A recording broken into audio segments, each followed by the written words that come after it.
Welcome to Swap 2.0, in which we take Serafin's 55 Chevy truck and put in a 2009 LS2 out of a Pontiac.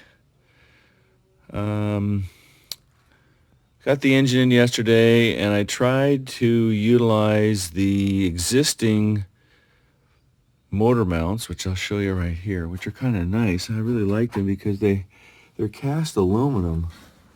They're cast aluminum, and I thought I could use the donut, which is over there, which is the motor mount isolator that isolates the vibration.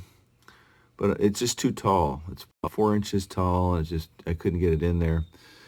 So I put the new stainless steel headers. These are really nice. They've got a V-band clamp on the back of them. And I blocked in the engine, which lifts it up about 1.5 inches. I still have an interference fit here, interference issue with the AC. I did take the AC cooling lines off, but that's still not enough. So I'm going to take the AC off.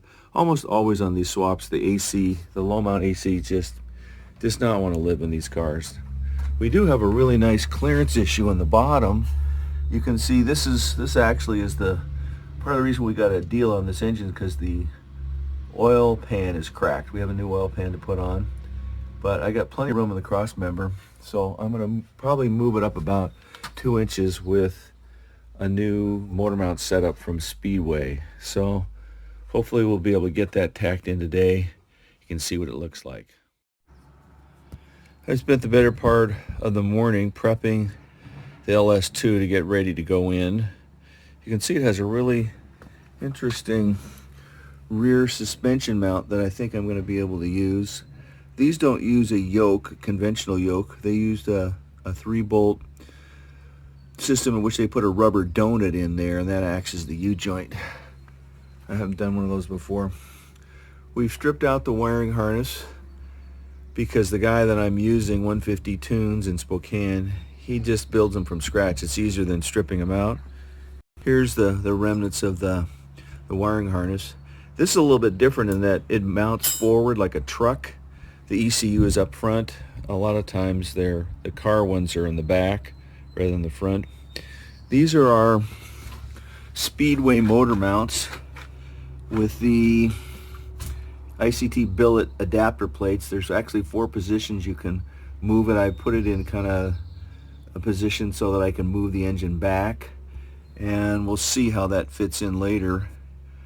The low mount alternator, we're going to get to keep that. And I might bang my head here. We removed the AC compressor, and I had to remove the AC bracket too. And then before I put this one in, we're going to lift it up, and I'm going to take I'm going to replace the oil pan because the oil pan is cracked. So hopefully later this afternoon we'll have it in, at least temporarily.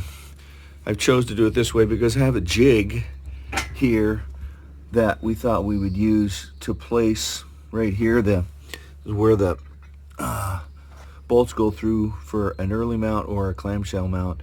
This is also from ICT billet, but I didn't like the way it came out, so I'm going to actually physically put the engine in and then mark it, scribe it on the cross member, and that'll give me a for sure. So we'll see how that goes.